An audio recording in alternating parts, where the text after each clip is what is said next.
Hello po mga kapraps. Dito tayo ngayon sa bayan ng Pagsanahan, Laguna. Ang i-offer ko sa inyo ngayon na property, ito po, itong nakikita nyo. Tabing kalsada lang po yan mga kapraps. Ang sukat po nito ay 6,986 square meters. At may frontage po ito na nasa 40 meters. Tabing kalsada lang to mga kapraps. Itong direksyon na to, papunta po yan sa iba pang barangay dito sa Pagsanhan. Tapos dito naman sa kabila, ito ang direksyon papunta po sa town proper ng Pagsanhan. Nasa 5 minutes travel time lang mga kapraps. Ang lapit lang po. Ang property na i-offer ko sa inyo ay palibot na po ng bakod. Ayan po ang bakod nito sa harapan mga kapraps. Concrete na po lahat. Tapos doon sa bandang likuran mga kapraps, sa pinakalikod nito ay ilog na po. Tara tingnan natin ang loob. Ako nga po pala si Buds, ang yung laging kasama para sa virtual viewing dito sa mga property na ino-offer namin. Dito sa labas mga kapraps, meron din po yung mga tanim na mga halaman. Yan, magagandang halaman.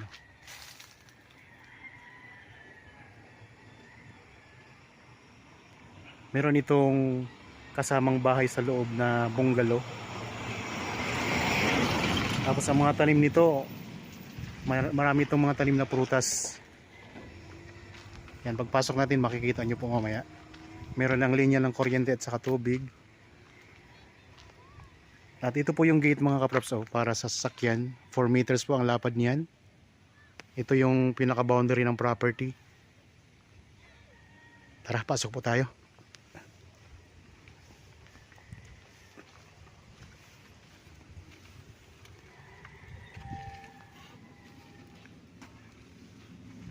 Okay, nandito na tayo sa loob ng property mga kapraps. Yan, may magagandang tanim dito. Mga halaman. So, dito sa may bandang harapan ng property, may mga tanim siya na maraming puno ng mangga at saka may mga lansones po. May mga rambutan din. Itong mga tipi mga kapraps ay hindi po yan kasama sa bentahan. So, kukunin po yan ng may-ari kapag nabenta na itong property. Yan, tingnan nyo mga kapraps, palibot na yan ng bakod. Simentadong bakod yan mga kapraps. Konkreto na lahat. Tapos may mga tanim din ng mga lansones dito. Pantay ang lupa.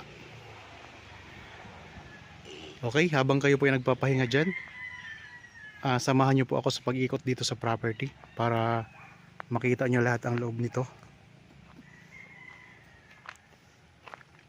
Ito yung harapan na bakod. May sementado sa baba, tapos sa taas ay bakal mga kapraps. Elevated po mula sa kalsada itong property, mas mataas mga kapraps. Yan, ito may tray po tayo dito sa may harapan. Yan, lakas ng agos ng tubig Tapos ito may mga lansones. Doon sa bandang likuran nito, pagkatapos ng bakod mga kapraps, mayroon itong ilog doon. Isment na po ng ilog. Titingnan din natin mamaya. So dito muna tayo ngayon sa may harapan. Tingnan yung mga kapraps ang bako dito. Yan, konkreto na rin po yan. Tapos mayroong barbed wire sa taas. Ikot ko lang ang camera May mga lansones. Sa gilid ng property, puro mga lansones ang tanim niya hanggang doon po yan sa dulo. Tapos dito sa may bandang gitna, ayan mga puno ng mangga. Yan, maraming puno ng mangga mga kapraps. Makikita nyo po sa description box ang detalye nito, ang kompletong detalye. Tapos meron ding meron din palang rambutan dito, ito. Tapos ito mga lansones ang nasa palibot, nasa gilid ng bakod. Puro lansones po yan. Merong nabanggit ko po na mayroong bahay na kasama na bungalow mga kapraps, ayun. Kaso lang di tayo makapasok kasi wala po ang susi. Umalis kasi po yung may-ari. So ang kasama lang namin ngayon dito yung caretaker, mayroon kasi siyang kubo na sarili. Meron din dito ang greenhouse mga kapraps. Ayun o, greenhouse.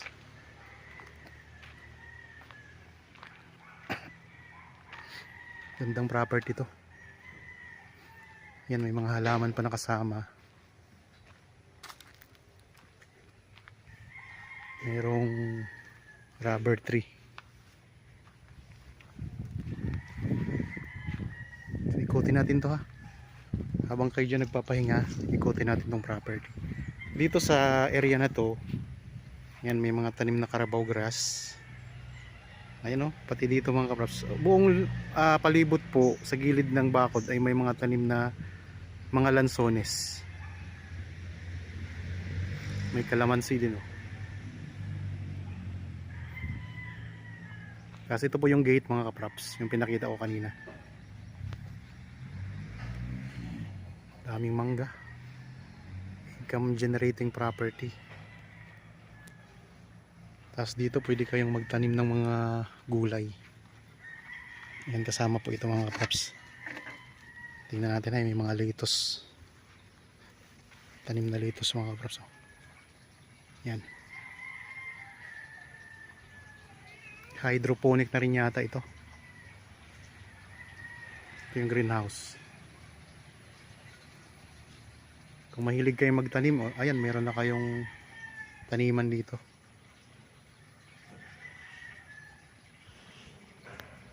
Nakahang po yung mga tinatamnan.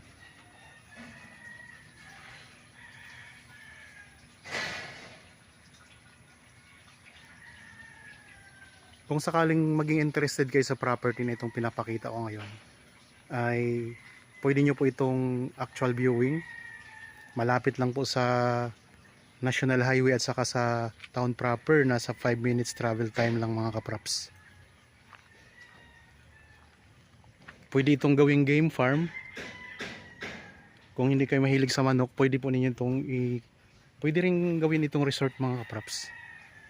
Rest house. Kasi may bahay na kayo dito. Ang bahay na ito mga kapraps ay bungalow lang. Ito yung sakop. Pero meron itong 2 kwarto sa loob. Hindi ko lang maipakita sa inyo. Siguro pag punta natin dito uli, kapag nag-tripping tayo, makikita natin yung loob nito. Wala kasi dito ngayon ang may-ari, kaya di ko maipakita sa inyo. Pero ipakita ko yung palibot, ang design ng bahay. Tapos ito, ang ganda ng halaman, oh. Anong tawag sa halaman na ito? Anong pangalan nito? Comment nyo lang po sa comment section mga kapraps. Yan, ang ganda niya.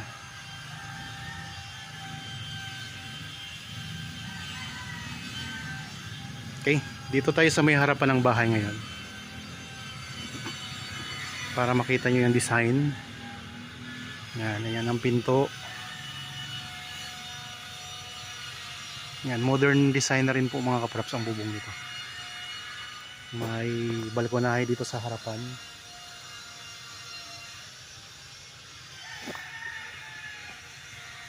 Meron ding tanim na mangustin mga kapraps. So ayun, mangustin. Ito yung gilid ng bahay. Yan, sa kabilang gilid naman po ito. Layo ko lang ng konti ang camera para makita niyo yung buong bahay. Yan, native ang dating niya. Pero yan po mga kapraps ay aircon na po yan.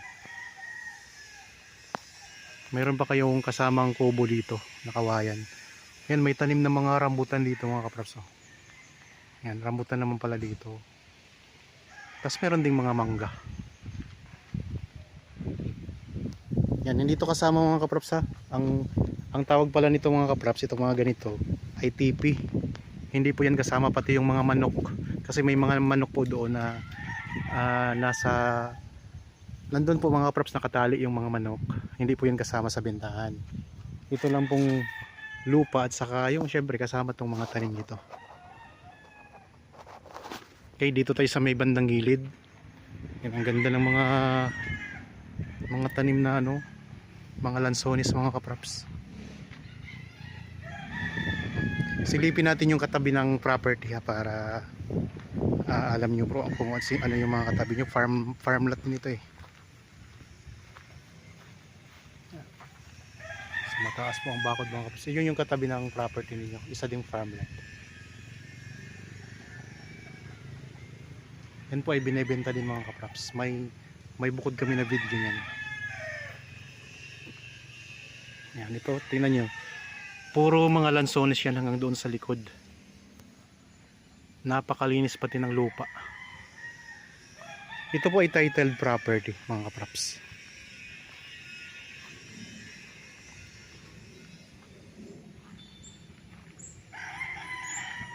So sa mga interested po, pwede kayong magpa-schedule sa amin ng actual viewing mga kapraps para makita nyo ng personal itong property. Tapos meron din po akong mga accounts sa TikTok at saka Facebook page mga kapraps. Meron din ako, paki-follow naman po para mas lalo nyong para makapamili kayo ng mga property na mga in-offer namin. Yan, ito ang mangustin mga kapraps. Kasi yan yung gilid ng bahay. Ayan, may aircon na rin mga kapraps. Dito maraming alagang manok yung may-ari nito. Yan, puro mangga po yan mga kapraps. Tapos mga rambutan naman po yun sa dulo. Dito sa sa likod, ito yung likod ng bahay. Ito ay may parking area. Ayan, may parking area, may nakapark na sasakyan.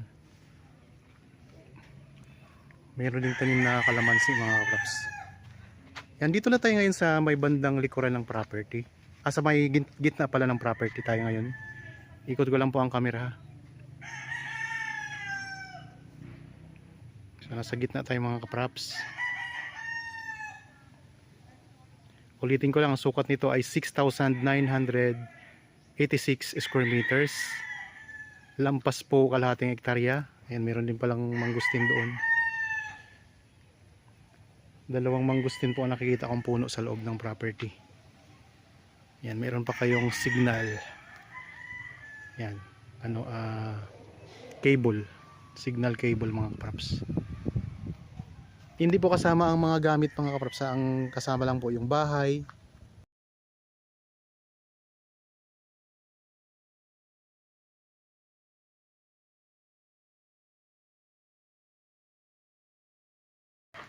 Marami pala siyang mga mangustin, hindi lang pala dalawa mga kapraps, kasi dito yan, isa, dalawa, tatlo, 5 mangustin ang nakita ko. Maraming mangustin, tapos mayroon ding avocado dito. Ayan mga kapraps, avocado. Dito meron tayong kubo dito. Dito ngayon nag-i-stay yung caretaker mga kapraps. Yan, ito yung pinakalikurang bahagi ng bahay mga kapraps. Itsura ng likod. So native ang dating ng bahay, pero naka-aircon po yung mga kapraps. Dito lang sa labas ang design niya ay native. Ito yung dirty kitchen.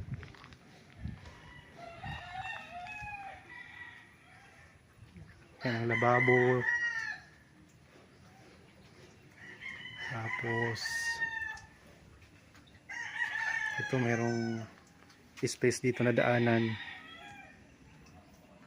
Tingnan din natin ang loob ng kubo na ito mga kapraps.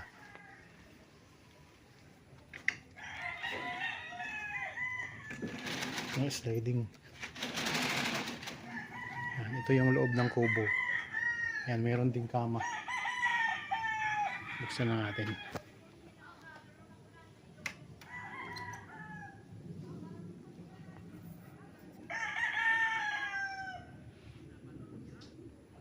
Yan, ayos din dito. Maliwalas. Yun yung loob ng kubo mga kapraps. Kubo pa lang to, pero tingnan nyo naman. Ay kompleto na rin. Meron na kayong higaan dyan. Tsaka may lutuan na kayo dito sa labas. Okay, labas na tayo. Sayang di natin mapasok hindi tayo makapasok sa bahay. Di ko maipakita sa inyo mga kapraps. Maganda pa naman ang loob.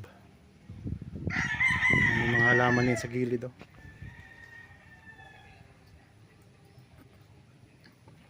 Malawak pa dito, papunta pa tayo doon sa may likod.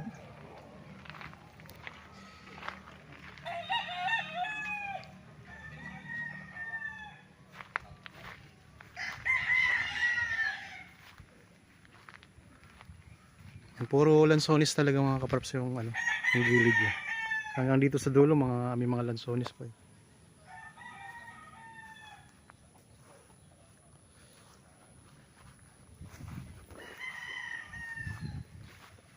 Daming manok, oh.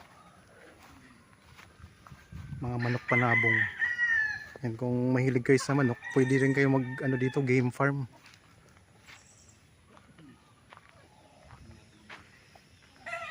Mga mangustin.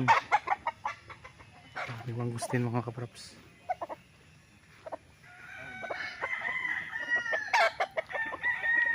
Meron ditong bodega. Pero yung mga aalisin po yan ng ano mga kapraps, hindi po yan kasama ang bodega. Aalisin po yan ng seller, ng may-ari nitong property.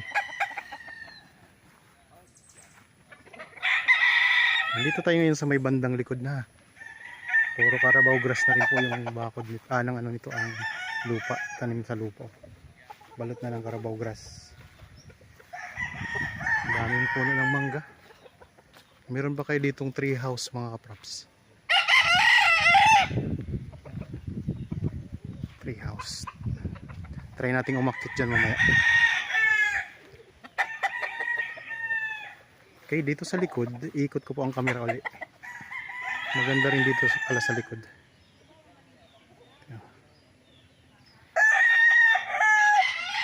Ulitin ko lang mga kaprapsan, nandito tayo ngayon sa Pagsanhan, Laguna.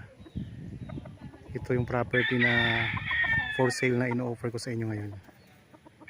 Ang presyo ay nandyan po sa description box at sa title nitong video. Sulit na po itong property. Wala na kayong problema sa bakod, may bahay na kayo, titirhan nyo na lamang. May mga kubo din po siya na kawayan mga kapraps na kasama. At ang daming tanim ng mga mangga. Maraming lansones, rambutan at iba pang mga prutas. May mga mangustin, abukado. Tapos ang palibot ng bawat gilid ng property ay mayroong nakatanim na puro lansones yan mga kapraps. Ayun, ang daming lansones. Dito mayroong kulungan ng baboy. Sa likod may mga kulungan ng baboy doon. Ito kuya, ano to dito? Ano to dito? Yung sa ano lang, yung ano ng manok. Ito pala yung ano pag i-train ng manok, ini-training. So kasi may game farm yung may-ari. Meron silang rowela, trainingan ng manok. Yan.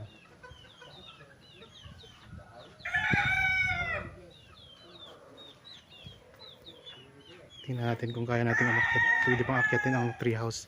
Kaya pwede bang umakyat dyan sa treehouse? Baka malaglag ka dyan, ingat ka lang. Ano na, hindi na siya. Pero nakakaakyat pa? Oo, matibay pa? ingat ka lang sa sahig, baka mamaya Okay. Sa likod may ilog. Sige. Dito sa likod may ilog May ilog sa likod. Puntahan natin yung ilog. Kaya lang pag sa sahig, kasi hindi na Punta lang tayo dito sa ano. nakabalik yun. Ang treehouse niya ay mangga, puno ng mangga yung ano. Yung nilagyan. Tara, kaya tayo. Bakal po ang ano. Ang hagdan.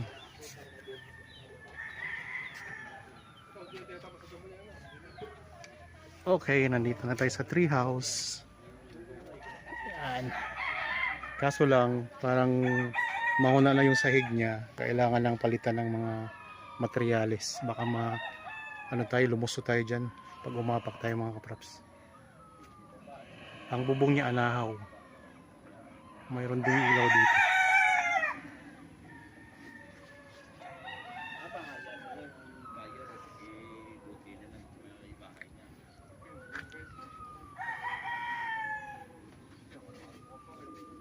Tapos meron ditong maliit din na kubo. Isa pang kubo. Okay, baba na tayo. Maganda mga kaprops, ang ganda ng property. Yan. Ito yung bahay kubo ko yan, no? Yan, may bahay kubo pa kayong kasama mga kaprops. Palibot na ng bakod mga kaprops. Ayun, no? Simentado din ang bakod. Puro konkreto ang bakod nito. Yan, ito yung isa pang kubo na kasama. Pwede rin itong tirahan ng mga caretaker mga kaprops. May caretaker house na kayo dito. Yan. Tingnan natin, ipakita ko rin. Ito yung pinakalikod na bahagi ng property. Yan. Tapos ipakita ko rin sa inyo yung katabing ilog nito, ismet ng ilog. Kasi di naman pwedeng angkinin yung likod nito. Kasi sa gobyerno na po yan. Pero titingnan din natin. Kasi pwede rin naman ninyang gamitin. Yan, may ilog pa dyan. Tapat ng Ito CR. Siyempre, wala may-ari dyan. May CR, dalawang CR. Dito. Yung mga tanim dito, sa kaibos pa to eh. So itong Yung mga kahoy na yan, sa kaibos na yan, tanim. Yung mga niyog, kakulang ng tanim-tanim. itong likod, ito yung sa gobyerno na pero pwede nyong gamitin. Oo, lawak pa eh. Ayan, puntahan ko rin yung ilog. Sa ito kasama ba tong mga mahogani? Oo, si boss nagtatanim. Okay. So yung may-ari nito ang nagtanim ng mga mahogani. Kasi ilog yan noon eh. Lumipat lang yung ilog doon sa kabila. Kasi inuhukay yung mga buhangin doon. Ay di. Lumipat na. Lumipat ang ilog doon. Malalim dito, no? Malalim. Hindi naman. Okay. Dito tayo. Kuya, mga aso na dalawa nakalabas. Yan mo na, babalik ko. Babalik yun. Ang babait naman, ano? Oo. Bro, pag gabi ba, pag pumasok ka dito na hindi ka kilala. Tinatalian ng nila ng baka. Yung mga niyog na Itong mga baka hindi ito kasama. ba yung mayari yun, ang mayari. Ito ng ilog. Ang ganda pala ng ilog mga kaprops dito. Ito isment. Si boss eh. Isment na ito ng ilog. Ngayon, ano na yun, March, pagka April, diyan kami palagi sa ilog. Pero ito, yung kabila nito, inaangkin ng ano to. Dito lang sa kay boss, oh. Dito lang, Dito. yan. Parang inaangkin-angkin ng may ano yan. Yung ito, itong kabila ito. Okay. Yan dito. Isment na ito ng ilog mga kaprops, ha. Yung mga nag-alaga dito ng baboy. Kuya, ano yan sa tapat? Resort? Yan, may katapat na resort, oh. Ito yung property mga kaprops, oh. Yan. Nasa taas na party. Elevated po. Kaya wala pong takot sa baha dito. Tapos ito yung ilog. Mababa naman po.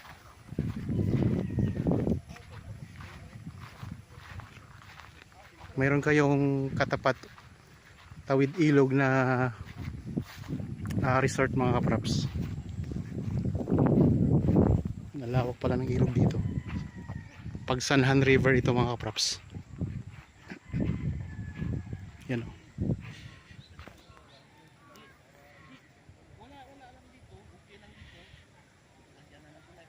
Yan, ang ganda ng ilog mga kaprops.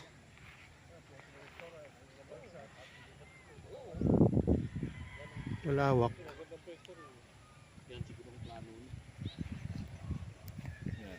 Resort. Oh, resort yan. Marami pira dyan to may-ari dyan kasi direktor ng dinar yan. May ang simple sa taas. Oo. Ganda naman ng resort yung mga kaprops. Pwede rin kayo dito. Itong property na pinakita ko sa inyo. Pwede rin kayong, pwede nyong i-convert, pwede nyong gawing resort din.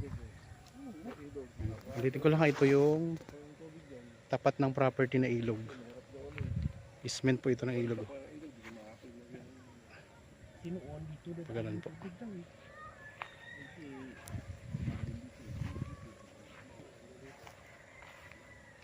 Pinaka-boundary nito. Siyempre yung isment ng ilog din natin pwedeng angkinin mga kaprops.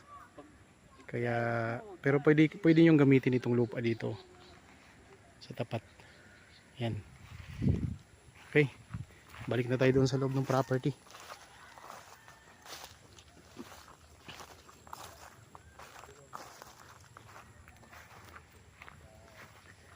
Sa mga viewers natin ngayon na mayroon ding property na gustong ibenta na hindi nyo pa po nahanapan ng buyer, kontakin nyo lang po kami para mapuntahan namin yung property ninyo at makuha na natin ang video, mai-feature natin dito sa aking channel mga kapraps. Dito tayo ngayon sa labas ng bakod, sa likod ng property, isment po ng ilog, Pagsanan River mga kapraps. So elevated po yung property, ayun mga kapraps, mataas po siya. Ayan, ganda ng pwesto. Mayroon din palang puno dito ng santol sa may likodan.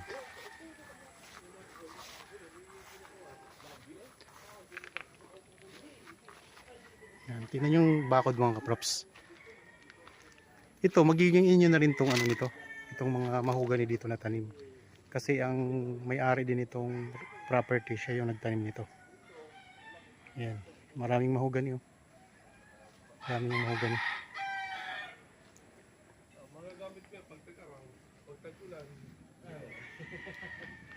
Yan ang bakod. Ito yung ano, daanan dito sa likod.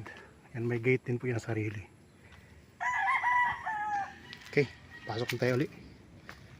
Yan, nandito na tayo ulit sa loob ng property mga props.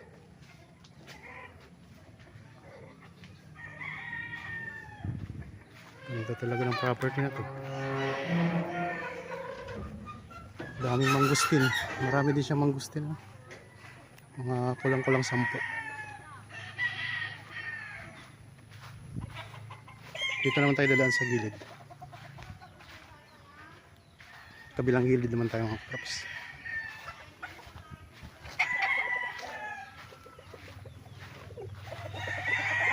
Puro puno ng mangga. Sa mangga pa lang ano ka na, sulit na. Oops, hindi po kasama ang manok mga kapraps ha. Sa mga nagtatanong po kung kasama ang mga manok, di po yan kasama sa bentahan. Ang lupa lang po at kasama po yung bahay at mga kubo.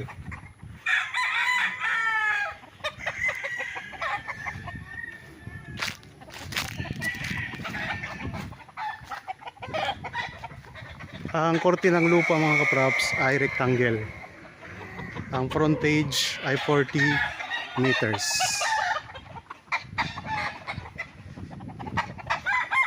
Balik na tayo doon sa harapan.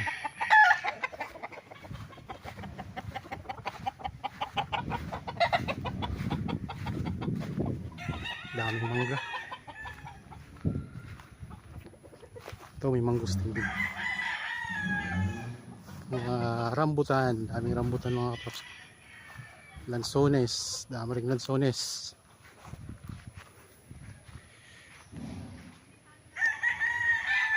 Isa itong farmhouse mga kaprops.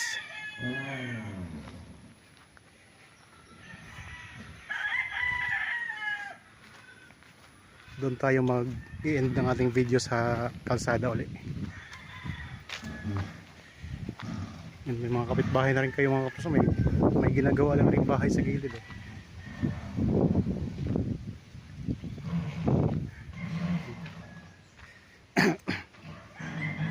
Silang ginagawa yung tunog na narinig nyo, tunog po yan ng barena.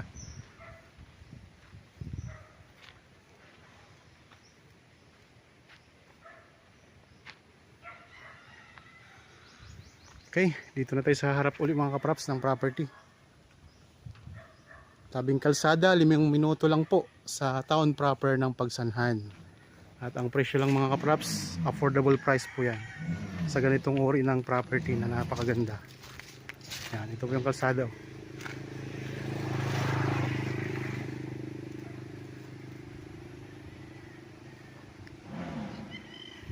Okay po mga kaprops, maraming salamat po sa inyong panonood. Para po sa mga bago pa lang sa aking channel at napadaan lang po dito sa aking channel, huwag niyo pong kalimutang mag-subscribe at pindutin na rin po ang notification bell para maging updated kayo sa mga bagong property na i-offer namin. Maraming salamat po, lagi tayong mag-iingat at God bless po sa ating lahat mga kaprops.